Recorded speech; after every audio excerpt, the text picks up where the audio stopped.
favor me confirman.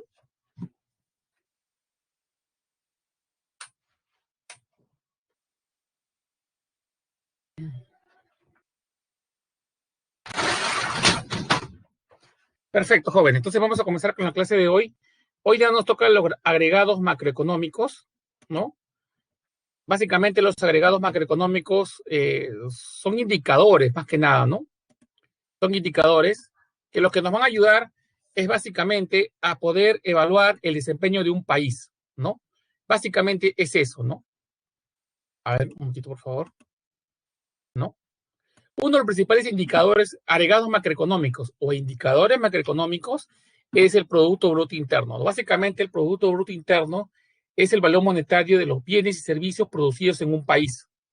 ¿Pero qué bienes y servicios? Bienes finales, bienes y servicios finales, ¿no? Que son listos para su consumo, básicamente, ¿no? En un país, en un tiempo determinado. Usualmente el PBI se mide anualmente, o sea, por año, ¿no? ¿No? Todas las economías nos lo medían de esa forma, ¿no? Entonces, obviamente que es un indicador muy, muy importante porque de alguna forma mide cómo es el desempeño de un país. Es cuando tú te sientes mal o tienes un problema, lo primero que te miden es la temperatura. Si estás con más de 37 grados, estás con fiebre. Si estás con menos de 36, estás bien, ¿no? Entonces, es lo mismo. El PBI vendría a ser como un indicador, como una forma de poder medir cómo se encuentra el país en un momento determinado, ¿no? Obviamente el PBI, como ya hablamos, es la producción total de bienes y servicios finales. ¿Y qué hablamos de producción de bienes y servicios finales? Los que están listos para consumir. Por ejemplo, la computadora, una gaseosa, una galleta, básicamente compra de un televisor, listo para la venta, para el consumo humano, básicamente, ¿no? ¿Ok? No entran en ese punto, obviamente, pues las materias primas, los bienes intermedios, porque no son bienes finales, ¿no? Básicamente, o las importaciones. Entonces, todo eso no se considera dentro del PBI, ¿ok? Ahora, hay dos métodos para poder evaluar el Producto Bruto Interno, ¿no? ¿No? Por ejemplo, en este caso, antes de entrar al tema de los métodos de cálculo, por ejemplo, aquí he sacado un artículo, creo que ha sido de la semana pasada, ¿no? El Perú será el país con mayor caída del PBI en Sudamérica este año, según el Banco Mundial. Obviamente, el 2020 creo que para todas las economías ha sido bastante duro, ¿no? Obviamente por el tema del COVID-19. ¿Y por qué bajaría el PBI? ¿No? Si nosotros estamos diciendo que el PBI es la producción de bienes y servicios finales, ¿no? En un año determinado, ¿quién produce bienes y servicios finales? Las empresas. Si las empresas cierran, obviamente la producción va a caer. Entonces, por lógica, se entiende que el PBI para el año que viene, o este año, perdón, va a haber una caída muy, muy fuerte, ¿no? Se estima que el PBI debería estar cayendo aproximadamente en el Perú aproximadamente 12%, ¿no? Que es lo que se estima, ¿no? Entonces, obviamente el Perú no es el único país que está con ese problema. Hay otros países que están con el mismo problema de una caída bastante fuerte en su Producto Bruto Interno, obviamente como consecuencia de la pandemia que estamos sufriendo, ¿no? Creo que eso sí, jóvenes, le deben tenerlo bien presente, ¿no? El PBI es un indicador que mide la producción de bienes y servicios finales en un año. Se define en valor monetario, o sea, en dinero, en soles o en dólares, ¿ok? Y todo esto lo que está pasando es producto del COVID-19. Pero hay formas de unos cálculos, hay formas de poder calcular el PBI. Hay dos formas. Por el método del gasto, o sea, cuánto gastas tú como país, y el método de la renta, o sea, cuánto ingresa, ¿no? Ingresa como país, ¿no? Entonces, el tema del gasto básicamente se origina todos los gastos realizados en bienes finales y servicios en un periodo determinado. Por ejemplo, acá lo podemos poner como el consumo de la familia, básicamente el consumo de toda la familia, todo lo que gasta la familia, pues básicamente para satisfacer sus necesidades primarias, secundarias y terciarias, ¿no? ¿En qué gastas? En, por ejemplo, comida, salud, entretenimiento, educación, etcétera, estudios, todo entra aquí, ¿no? Según el gasto, el consumo de las familias. El consumo de gobierno viene a ser todo el gasto que hace el gobierno con respecto a todos los servicios que debe dar dentro de un país. Por ejemplo, las obras públicas, los programas sociales, las remuneraciones del Estado, todo eso es el consumo del gobierno, tiene que pagar por eso, ¿ok?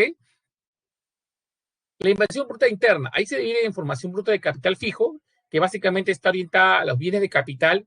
¿Y qué son los bienes de capital? Son los famosos activos fijos, que son lo que es la maquinaria, los terrenos, los edificios, los autos, los equipos, todo eso se refiere, ¿no?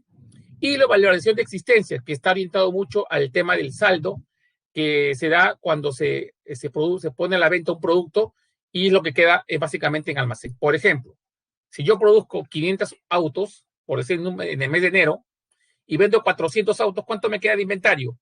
100 unidades, ¿no? Entonces, ese sería mi inventario, mi valor. Entonces, yo valorizaría ese inventario por el saldo que queda, que es la valorización de existencia. Y va a variar de mes a mes, porque el próximo mes capaz tengo una producción de 600 unidades, ¿no? Perdón, produzco 600 unidades y vendo las 600. Tengo inventario cero, ¿no? Entonces, todo eso de valoración de existencias se mide en ese punto, ¿no? En la inversión bruta interna. Las exportaciones, ya lo conocen ustedes, las exportaciones son todos los productos, bienes tangibles que producimos en el país y que se van al extranjero, los vendemos al extranjero y por eso ingresan las divisas, ¿no? Y las importaciones son las mercaderías o los bienes que traemos del extranjero, ¿no? Y obviamente nosotros tenemos que pagar por ellos, ¿no? Obviamente ese dinero se va afuera. Por eso que aquí en la fórmula, las importaciones se salen negativo. ¿Por qué? Porque ese gasto no se queda acá, ¿no? Si me traigo carne de Argentina, yo tengo que pagarle al país de Argentina por esa carne. Entonces el dinero se va. Por eso que se descuenta el PBI, porque el PBI se define como el Producto Bruto Interno, ¿ok? Por eso que es negativo aquí las importaciones.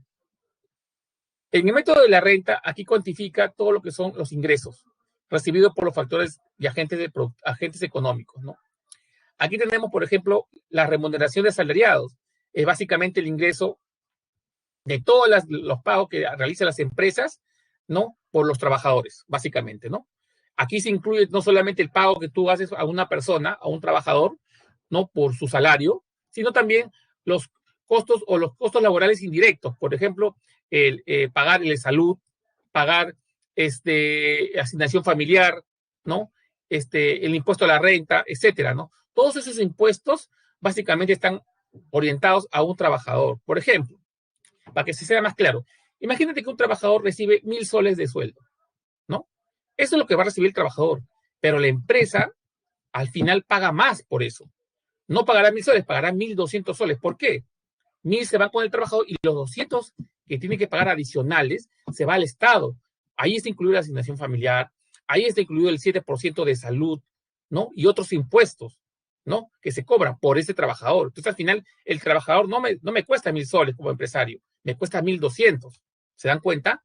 Entonces, esos son los costos que tiene que asumir el empresariado por el tema de las remuneraciones, ¿no? Y todo se considera en el tema de remuneraciones. El excedente de explotación bruta, aquí básicamente lo que se graba, básicamente todo lo que son las ganancias y la pérdida de las empresas, ¿no? El ingreso mixto.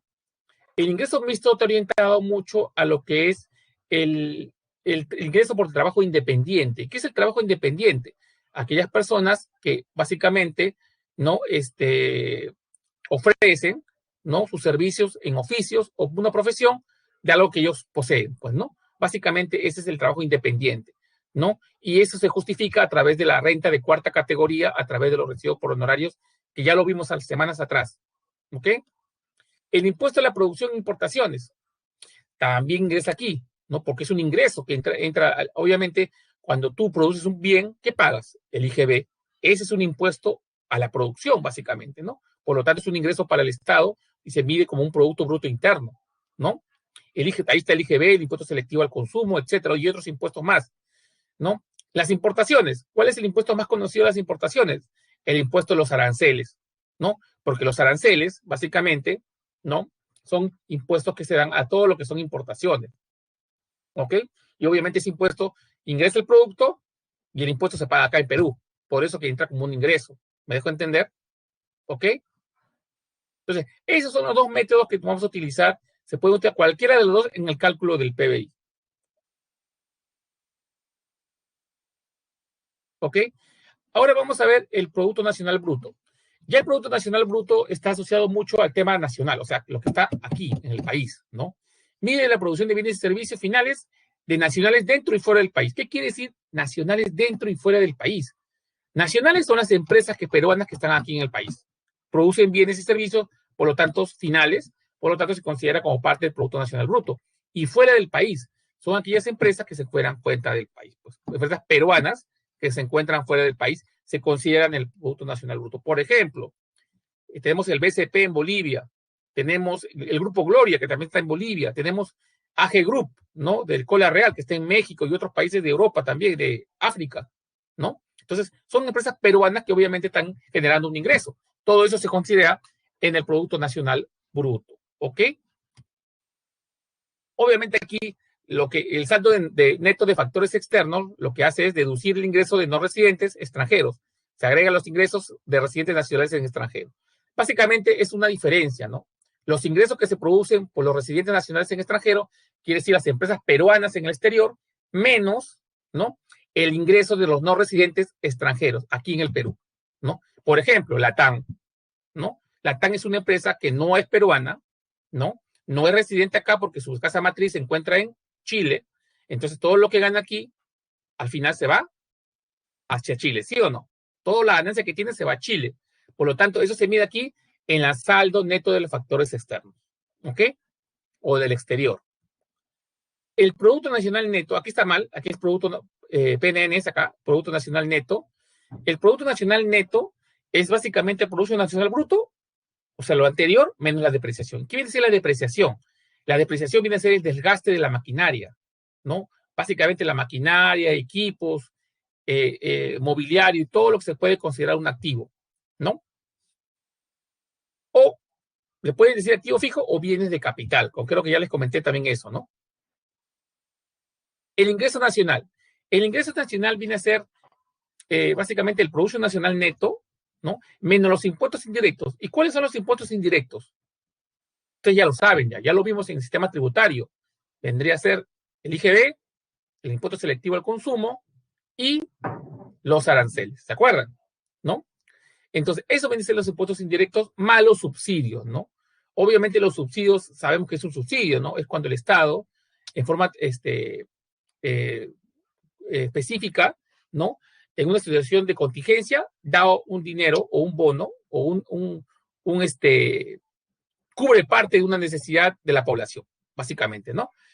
Por ejemplo, los subsidios que están habiendo ahorita por el tema del COVID-19, el Estado ya ha dado 2 bonos, ¿no? Es más, ya dio un bono de 760 soles a las personas que están en pobreza y extrema pobreza, y recién en este mes de octubre se está dando el segundo bono, ¿no? A las personas que recibieron el bono y a otras personas que no se consideró, ¿no? Entonces, obviamente es una forma de ayuda económica que el Estado está haciendo para que pues esas familias puedan enfrentar satisfactoriamente o por lo menos cubrir sus necesidades básicas en esta época donde tenemos el COVID-19 y donde hay bastante desempleo en este momento, pues, ¿no? Ese es el subsidio.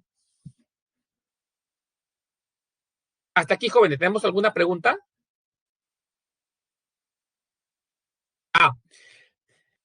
Vamos a responder la pregunta del señor Guerra. Me dice, profesor, a pesar de entrar en una crisis por sobreproducción, ¿el PBI seguirá alto? Cuando entramos en una crisis económica, no hay sobreproducción, ¿ah?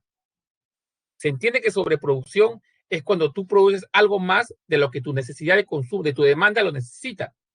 Nosotros no tenemos excedente ahorita. ¿Qué está pasando en este momento? Las empresas están quebrando, ¿no? Ejemplos, para que tenga más claro. París. Si la producción supera la demanda, ahí tenemos un tema de sobreproducción.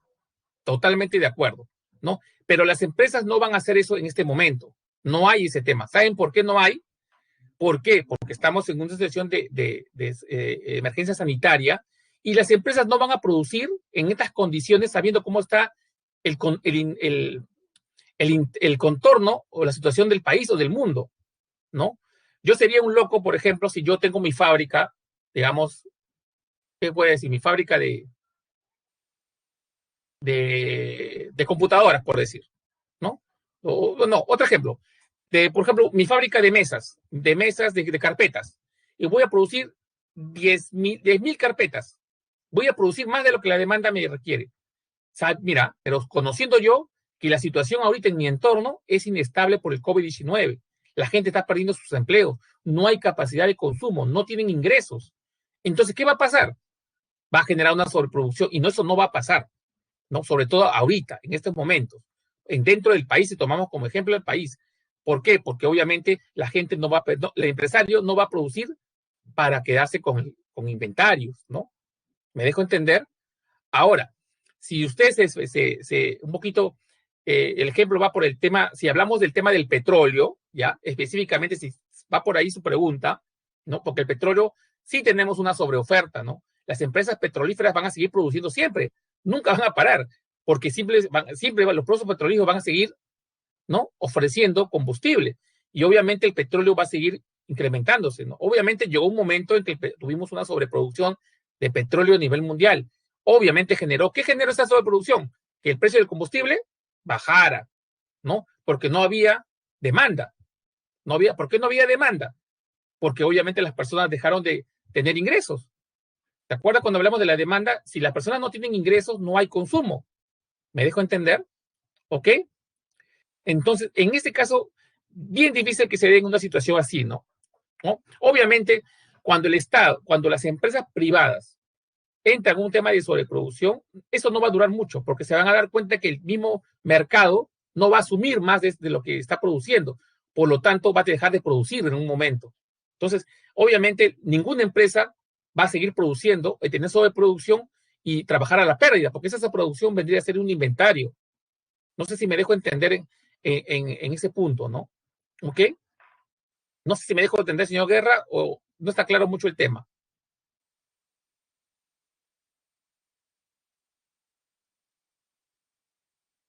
Ya listo. Entonces, sigamos avanzando.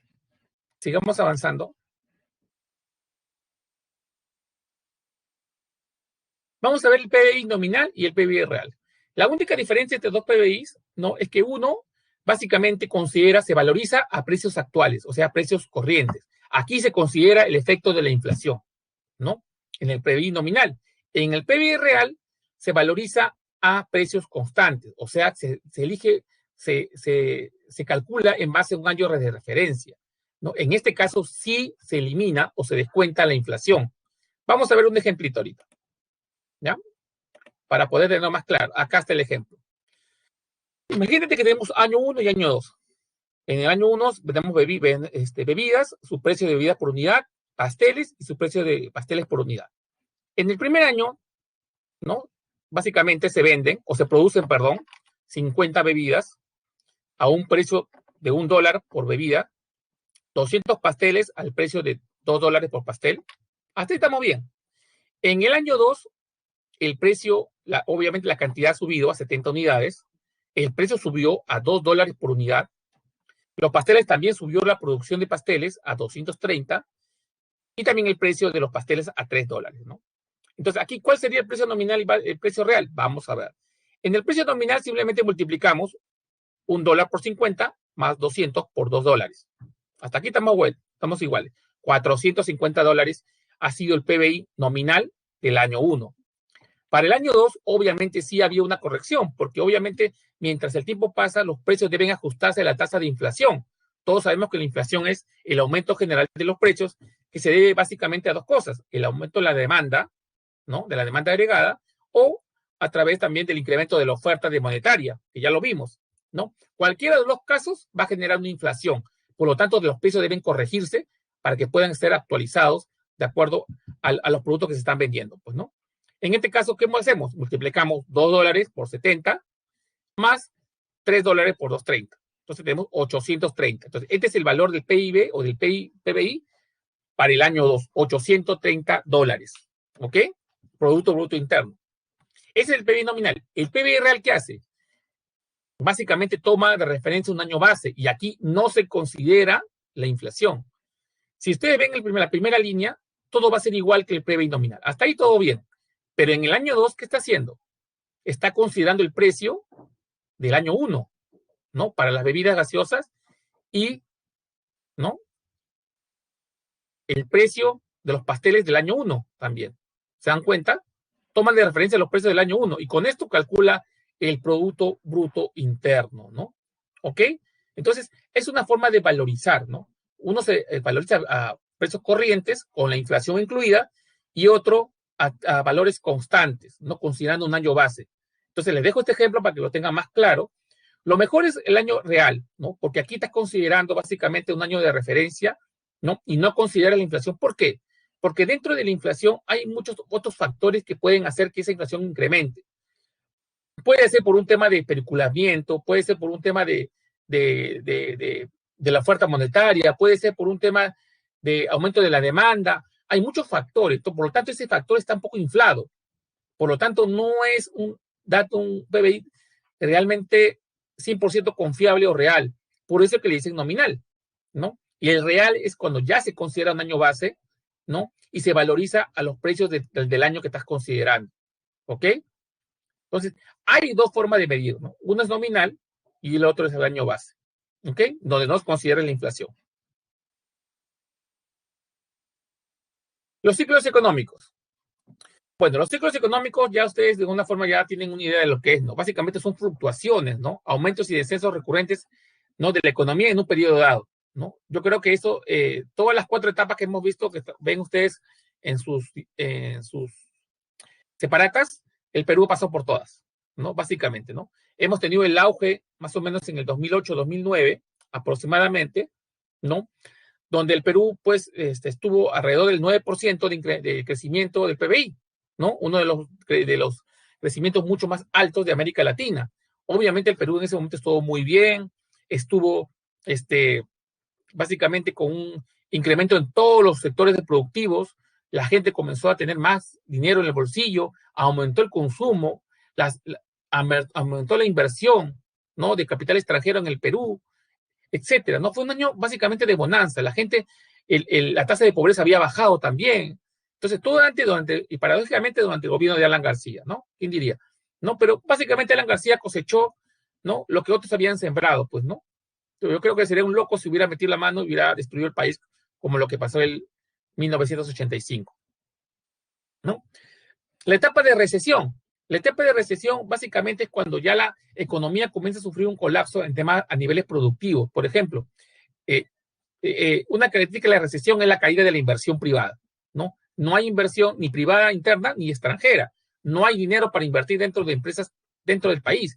Entonces, obviamente, la producción de bienes y servicios comienza a caer. A caer la producción de bienes y servicios, ¿qué cae? Caen los empleos.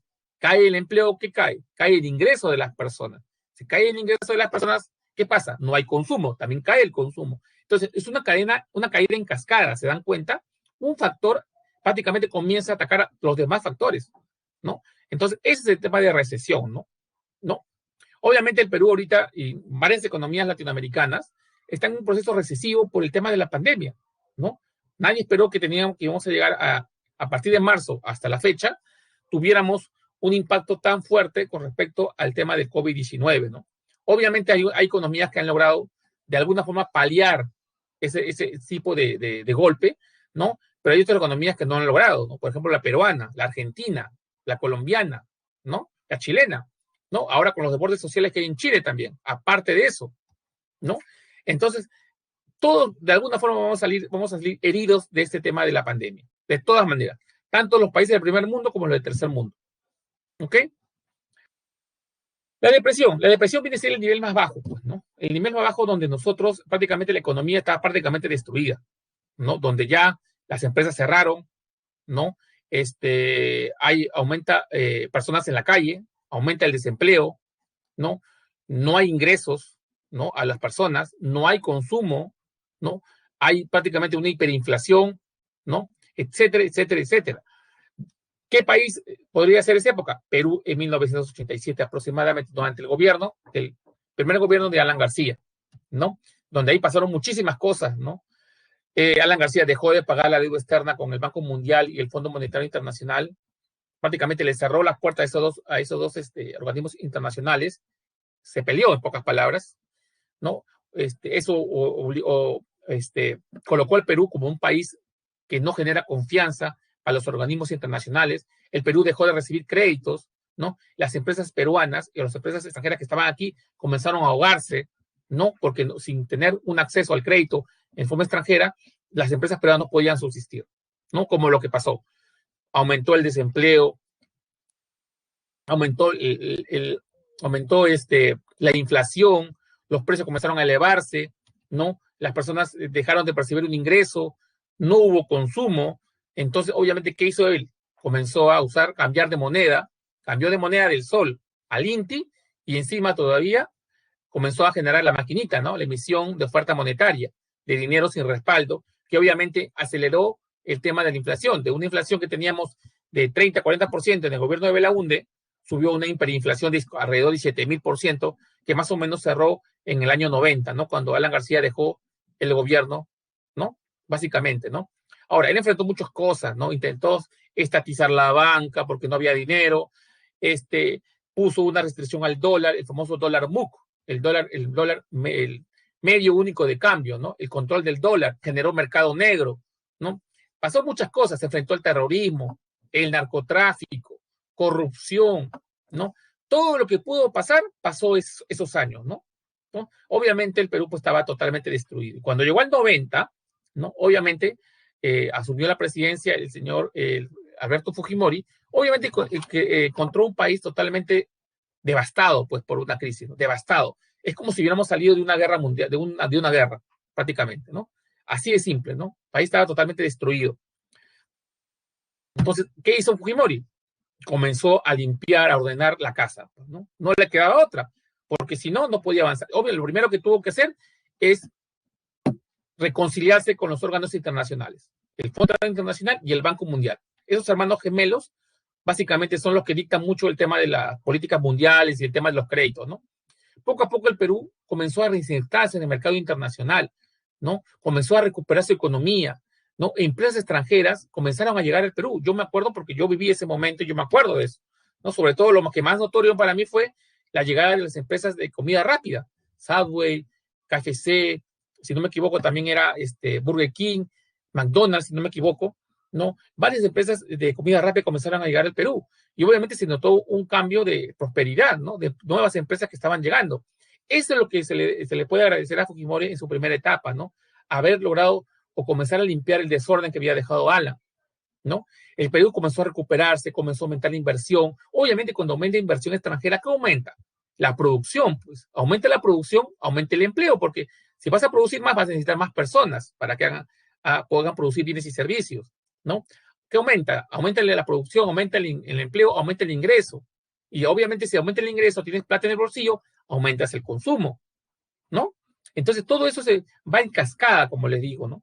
Obviamente, esa recuperación la hemos tenido nosotros de 2002 hasta el 2016 aproximadamente, ¿no? Quizás un poquito antes, ¿no? Obviamente, hemos estado creciendo durante los años posteriores, no al ritmo que crecíamos, pero igual hemos ido creciendo 3-4%, ¿no? El año pasado hemos estado alrededor del 2% de crecimiento a nivel país, ¿no? Entonces, todos, de alguna forma, todos hemos pasado por estos ciclos económicos y ninguna economía, o sea, nadie te puede decir que ningún país latinoamericano, mundial, haya pasado por este tipo de ciclos económicos. Todos hemos pasado por algún momento, ¿no? Chile tuvo su ciclo económico. Argentina, por ejemplo, en este caso está en una profunda recesión. Argentina en este momento está en una profunda recesión. Aparte del COVID-19, Argentina ya tenía problemas años atrás por el tema de no pagar la deuda externa, ¿no? Básicamente era un país que era reconocido como un mal pagador, por lo tanto tenía muchos problemas en su economía, ¿no? No tenía acceso al crédito, sus empresas no eran competitivas y todo un problema que ya viene arrastrado de décadas atrás, ¿no? Aquí, por ejemplo, podemos poner las fases mucho más claras, ¿no? Las fases del proceso de recesión. Como le digo, es un ciclo, básicamente es así, ¿no? Hay momentos de auge, que es básicamente sus puntos más altos. Hay un tema de recuperación, después de una caída hay una recuperación. Hay un tema de recesión también, de caída, de crisis o depresión, básicamente, el punto más bajo. Y usualmente después de una crisis siempre viene una recuperación, ¿no? Como lo que vamos a tener nosotros, ¿no? En realidad, todas las economías latinoamericanas y mundiales van a tener para el próximo 2021 una recuperación muy fuerte, ¿no? Por el tema de salir ya del COVID-19, ¿no? Con las noticias de las nuevas vacunas que están en fase de pruebas y lo más probable es que estén ya 100% operativas a partir del próximo trimestre, del próximo año, ¿no? Entonces, básicamente vamos a entrar a una realidad nueva, ¿no? Obviamente conviviendo con este tipo de virus, pues, ¿no? ¿Ok? Hasta aquí, jóvenes, ¿tenemos alguna pregunta? ¿Alguna consulta con respecto al tema de hoy, de los que estamos viendo? Ninguna. Perfecto, entonces sigamos avanzando. La ley de Okun. ¿Qué vendría a ser la ley de Okun? Básicamente es propuesta por el señor Arthur Okun, un economista norteamericano. ¿Qué nos decía él? Que hay una relación entre el desempleo, la tasa de desempleo y el Producto Bruto Interno, o el PBI, ¿no? ¿Qué dice? Que a mayor producción, menor desempleo. Y a menor de producción, más desempleo, ¿no? Eso es lo que dice la ley de Okun. Y tú también lo puedes tener por lógica, ¿no? Si un país tiene mayor producción de bienes y servicios, lo más probable es que tenga un aumento en el empleo, que más personas estén trabajando en una empresa, por lo tanto el desempleo va a caer, ¿no? Igual, si disminuye la producción, si las empresas comienzan a cerrar o quebrar, obviamente va a haber mucha gente que va a estar en la calle, por lo tanto, la tasa de desempleo va a aumentar. Entonces, hay una relación inversamente proporcional, ¿no? ¿Se dan cuenta? ¿Qué tipo de preguntas les podría venir en un examen? Así, por ejemplo, en estas, ¿no? Este es un artículo que he sacado, creo que ha sido de la semana pasada, ¿no? El COVID-19 podría acabar con 25 millones de empleos. Pronóstico de aumento del número de desempleados por la crisis del COVID en el mundo, en millones, ¿no? Acá, por ejemplo, tenemos un valor, 5.3 millones de habitantes que se han quedado sin empleo, ¿no? Con una caída del 2% del PBI. ¿Ah? Aquí el crecimiento del PBI cae en 4%, una caída del 4% aumenta la tasa de desempleo. Una caída del 8% aumenta la tasa de desempleo. Entonces, este tipo de escenario se está muy apegado a la ley de Okun, ¿no? Que nos dice que a mayor producción, menor tasa de desempleo, y a menor producción, mayor es la tasa de desempleo, ¿no? Obviamente, si produces menos, obviamente el PBI se va a ir hacia abajo. Recuerda que la producción está orientado mucho a lo que es el PBI, la producción de bienes y servicios finales, ¿ok? Entonces, esto básicamente orienta, ¿no? Entonces, básicamente aquí, solamente le voy a dar la última línea.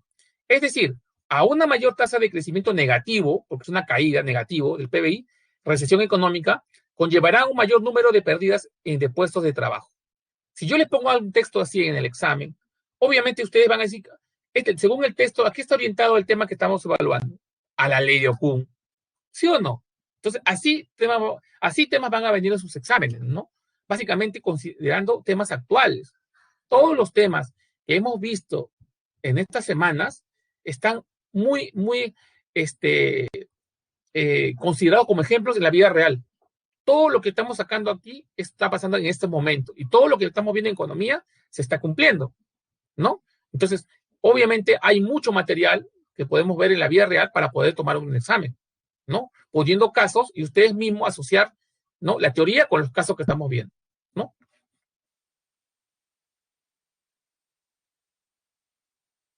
Crecimiento económico. ¿Qué viene a ser el crecimiento económico?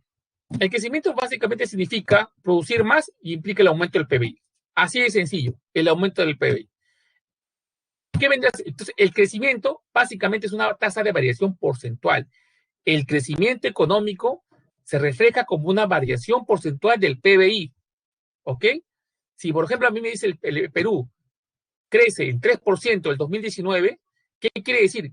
Que el Perú tuvo un 3% de crecimiento sobre el PBI, ¿no? Que el PBI creció 3% más que el año anterior. O sea, produjimos más bienes y servicios. ¿Me dejo entender? Finales, obviamente, ¿no? Entonces, cuando hablamos de crecimiento económico, ustedes deben considerar que es una variación porcentual del Producto Bruto Interno con respecto al año anterior, ¿no? O al año previo, como le dicen. Aquí podemos ver la variación porcentual de todos los años. Si verán que el 2000 tuvimos un 2.7%, en el gobierno transitorio de Valentín Paniagua hubo 0.6%, aquí Toledo fue que asumió el gobierno a partir del 2001, 2002, ¿no? Hubo un crecimiento hasta el 2006, donde dejó Toledo básicamente el gobierno. Aquí asumió Alan García, y eso que le digo que el 2008, justamente el 2008, pues tuvimos el 9% de PBI, uno de los más grandes o más altos de Latinoamérica, ¿no? De ahí tuvimos la crisis mundial que hubo en esa época, el 2009, donde básicamente cayó el PBI a 1% y afectó muchas economías, ¿no? De ahí, a partir del 2010, comenzó nuevamente el repunte. Se dan cuenta que a una caída fuerte del PBI, el año siguiente siempre hay un repunte, ¿se dan cuenta? Y eso es lo que va a pasar ahora, ¿no? Lo que va a pasar para el 2021, ¿ok? A partir del 2011 ya comenzamos un proceso, a partir de 2010 comenzamos un proceso de desaceleración del crecimiento de la economía, ¿no? Obviamente porque todo lo que crece en un momento va a tener que bajar, ¿no? Entonces, aquí asumió el gobierno, si no me equivoco, fue Ollantaytamala, 2011, ¿no?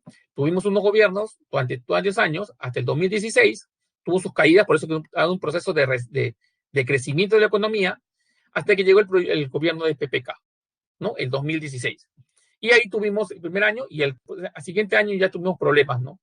Caímos al 2.5%, el 2018 subimos al 4%, el 19 también tuvimos una caída por el tema a nivel mundial también tuvimos un problema, ¿no?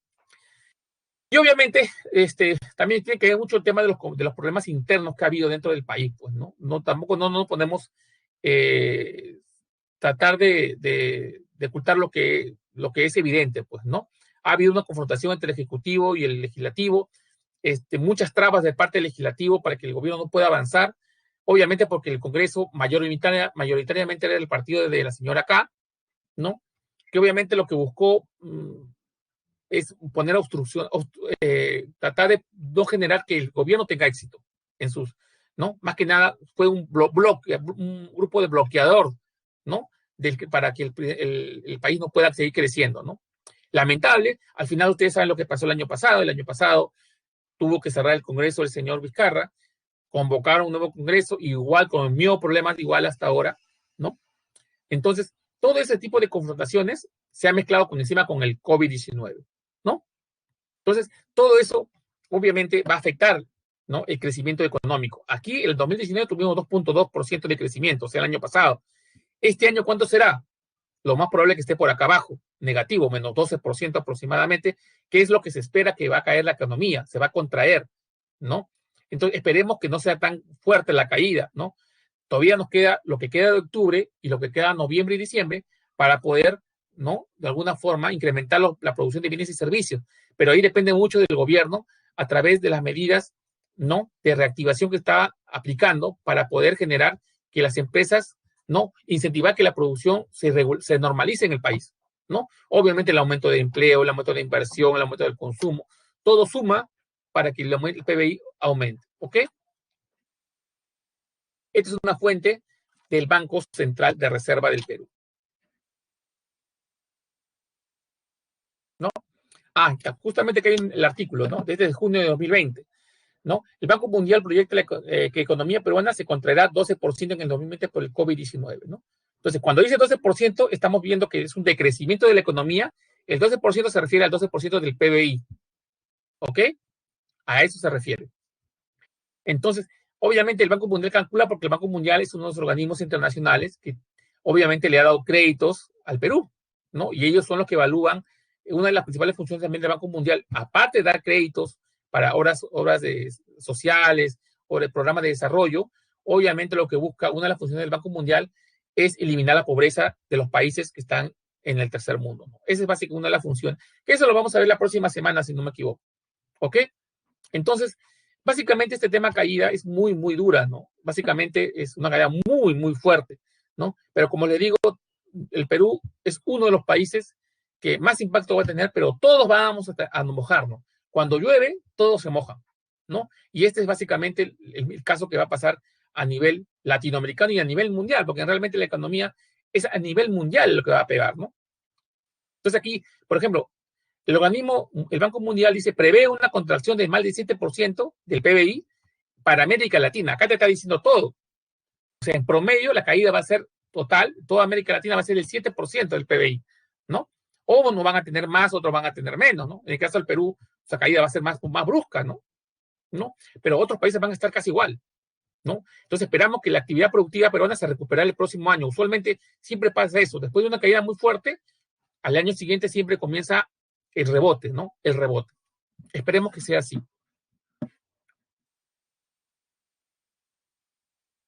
¿no? Hasta aquí, ¿tenemos alguna pregunta, jóvenes?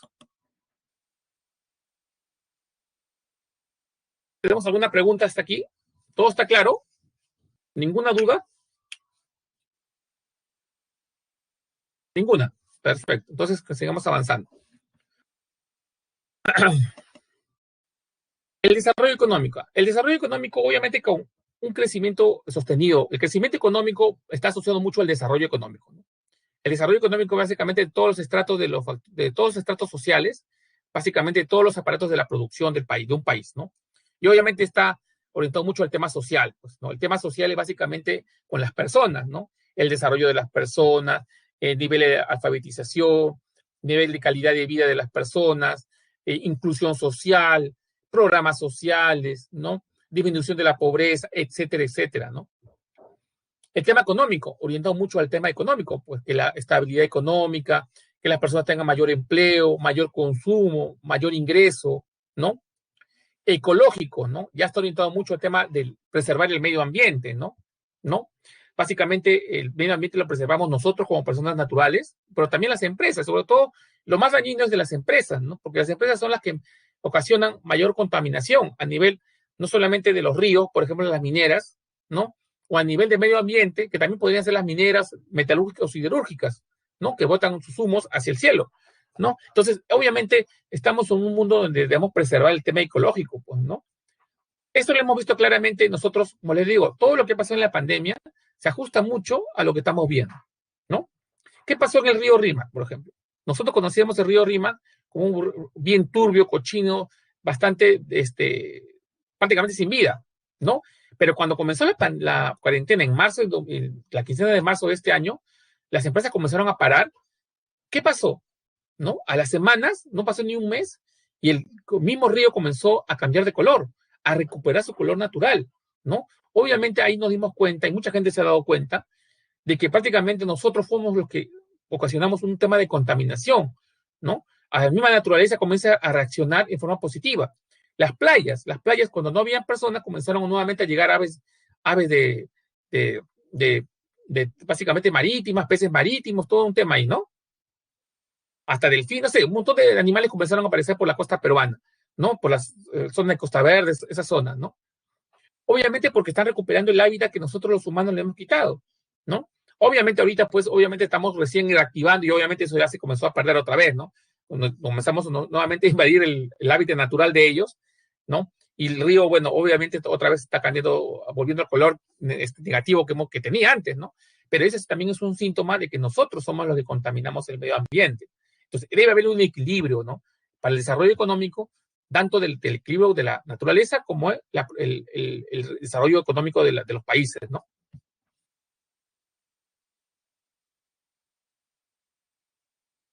El PBI real.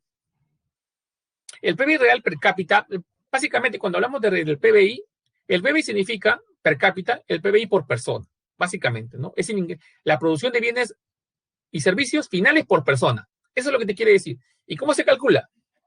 El PBI total del país, por ejemplo, imagínate que el Perú ha sido 300.000 millones de soles el año pasado y lo divides entre la población. ¿Cuántos peruanos somos? 32 millones de habitantes, ¿no? Básicamente es eso, ¿no? ¿Ok? Obviamente la cantidad que sale aquí es más o menos un indicador de cuánto es el ingreso. Usualmente nosotros hemos calculado que el año pasado el ingreso per cápita del PBI por persona está en $7,000 más o menos por persona anual. Obviamente eso se mide de forma anual, pues, ¿no? ¿No? Pero si lo comparamos con una persona promedio de Australia, que justamente firmamos a inicios de febrero, ya entró en vigencia el Tratado de Libre Comercio entre Perú y Australia, una australiana gana en promedio $50,000 por año. ¿Se dan cuenta de la gran diferencia? $7,000 el peruano y 8,000, $50,000 el australiano. Prácticamente 7 veces más gana ellos que nosotros. Obviamente porque Australia es una economía, uno de los países del primer mundo, tiene una economía mucho más grande, ¿no? Obviamente, y tiene un ingreso también mucho más grande, ¿no? Entonces, básicamente, no es un indicador de medir cómo es el ingreso de las personas, ¿no? De lo que pueden producir, perdón, ¿no? Ahora, tiene ciertas deficiencias, pues como todo indicador nunca es bueno, pues, ¿no? No contabiliza las desigualdades entre los individuos, es verdad, ¿no? Pero al decir que un peruano gana $7,000 por año o produce $7,000 por año y un australiano produce 50,000, ya de alguna forma tienes una idea, ¿no? Algo debe estar mal, ¿no? No toma en cuenta las externalidades negativas. Ahí no se considera porque el PBI básicamente es un indicador frío. Lo que produces entre la población y punto, no hay más que decir, ¿no? Contabiliza producción que no genera bienestar. Bueno, ese es otro tema, ¿no? Por eso es un indicador básicamente macroeconómico, pero no te ve otros temas muy profundos, ¿no? De desigualdad social. Entonces, eso es lo que vamos a ver ahora.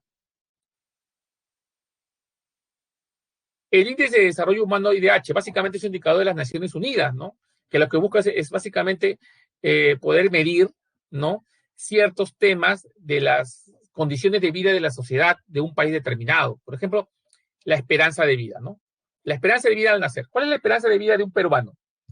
Aproximadamente la esperanza de vida de un peruano es de 75, 76 años, ¿no? ¿Qué quiere decir la esperanza de vida? Es el promedio de vida que esperas tú vivir, básicamente, ¿no? 76, 75 años. Pero esa esperanza de vida ha ido aumentando año tras año. Hace 100 años no era así la esperanza de vida. Lo más probable es que hubiera sido 60 años, lo más probable. Obviamente la esperanza de vida aumenta cuanto más aumenta los avances científicos en la humanidad, ¿no? A enfermedades que antes no se podían curar, ahora son curables, ¿no? ¿Me dejo entender? Entonces la esperanza de vida va a ir aumentando siempre poco a poco, ¿no? Y mientras más avance la ciencia, mientras más avance el desarrollo de la humanidad, va la ciencia médica sobre todo va a ir, ¿no? Acabando o eliminando ciertas enfermedades que ahorita son incurables, ¿no? El cáncer, el SIDA, ¿no? Esas enfermedades, el mismo COVID-19, que no es una enfermedad 100% letal, pero obviamente se estaba eliminando prácticamente el 2 o 3% de la población mundial, ¿no? Pero ese es otro tema. También que mide el grado académico de la población, si la población es alfabeta o es alfabeta o no es alfabeta, ¿no? Si la persona que es alfabeta tiene nivel de instrucción primaria, secundaria, universidad, técnica, maestría, etcétera, ¿no? Bueno, el Producto Interno per cápita ya eso lo ve el indicador del PBI, pues, ¿no? ¿Ves? Por ejemplo, acá tenemos un artículo, ¿no? Perú tiene 32 millones de habitantes con la esperanza de vida de 76,9 años promedio, ¿no? O sea, quiere decir que una persona peruana tiene una esperanza de vida de 76,9 años, casi 77 años, hemos subido bastante, ¿no? Y tenemos muchas personas, seguramente sus papás, sus abuelitos, que están viviendo, todavía tienen una edad y ya llegaron a ese promedio de edad, ¿no? Pero antiguamente no era así. Antiguamente la población peruana, su esperanza de vida era mucho menor, ¿no? Llegaba a los 60 años y agradecía llegar a los 60 años, ¿no? Pero ahora, por eso les digo, mientras más avance el desarrollo tecnológico, desarrolle las ciencias médicas, la esperanza de vida del ser humano va a aumentar, ¿no? ¿Ok? Bueno, jóvenes, aquí les estoy dejando las alternativas, ¿no? Básicamente, las alternativas de todo lo que hemos conversado hoy día, ¿ok? Entonces, ahí están las respuestas, ahí revísenlas, por favor, les voy a pasar la encuesta. No tienen ninguna pregunta, aprovechemos.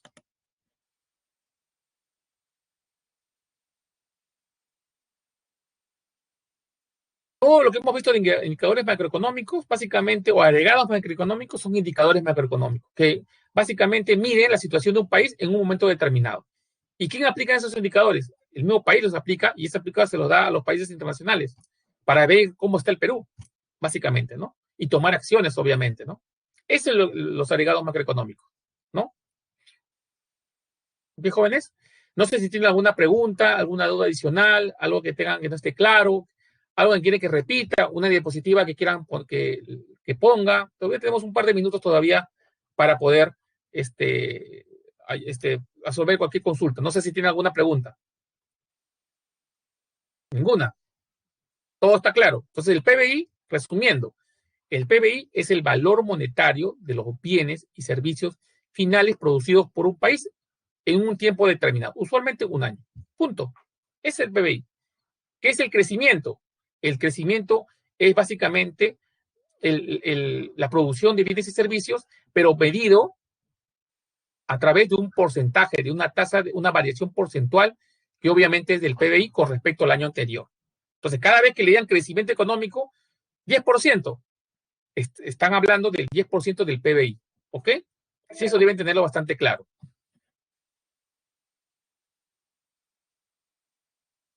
A ver, le voy a poner la diferencia. Esa diapositiva de la. A ver, ¿cuál es? Creo que me dijeron la del. De PBI nominal y real, ¿no? Ajá, acá está. Ahí está. Ahorita, después de eso pongo la del de Okun. A ver, para cambiarla. 1, 2, 3. La cambio, ¿ya? La voy a cambiar a la ley de Okun. Acá está la ley de Okun. Como le digo, todos estos casos los van a ver en los periódicos, los van a ver en el Facebook, los van a ver en las noticias. Justamente el PBI es un indicador que nos miren a todos, ¿no? Y eso es lo que la ministra María Antonieta Alba es lo que busca, que el impacto del COVID-19 sea menor que lo que se cree que es el 12%, ¿no? Todos estiman que va a caer 12% de nuestra economía. Obviamente la ministra de Economía está luchando para que eso no sea así, ¿no? Por eso a través de medidas tributarias, económicas, ¿no? Políticas de Estado para evitar que tengamos esa caída estrepitosa, pues, ¿no? Lo bueno es que todavía nos queda lo que queda de octubre, noviembre y diciembre para que puedan reaccionar y dar medidas que ayuden a la producción de bienes y servicios en el país, pues, ¿no? Y que esto no sea tampoco tan fuerte. ¿Ok?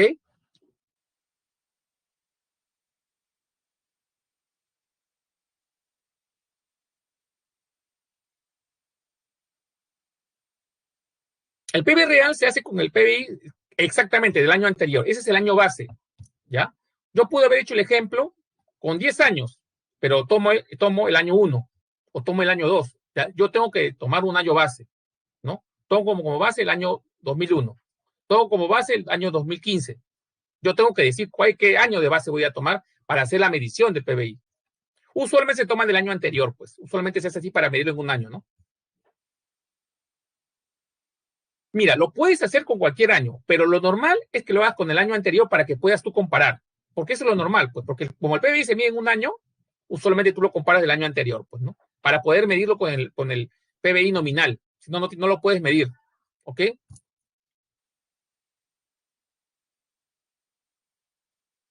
La teoría del PBI nominal acá está. Vamos a ver. Vamos a ponerla acá ya. A ver, me quedan un par de minutos. Acá está. Aquí valoriza el PBI, acá lo que considera son los bienes y servicios finales, que ya decimos que es el PBI, pero valorizados a precios actuales o a precios corrientes. Quiere decir que acá sí está considerada la inflación. Acá se considera una variación de la inflación. El precio se ajusta con la tasa de inflación que existe en ese momento. ¿Ok? El PBI real, no, aquí no, está valorizado a precios constantes. ¿Por qué? Porque toma un año de referencia, un año base. Y aquí no se considera la inflación, ¿eh? No se considera la tasa de inflación. ¿Ok? ¿Listo, jóvenes? Entonces, bueno, si no tienen más dudas, jóvenes, muchas gracias. Entonces, nos estamos viendo la próxima semana. Ya con la próxima semana, si no me equivoco, son los organismos internacionales. Ahí vamos a ver el Banco Mundial, el Fondo Monetario Internacional, el BID, ¿no? Y todos los organismos que ustedes ya conocen. Creo que las alianzas del Perú con los países del mundo, ya prácticamente las cosas finales, ya. ¿Listo? Bueno, jóvenes, si es así, entonces, Mavi, muchas gracias y que tengan buenas tardes. Cuídense, hasta luego, gracias.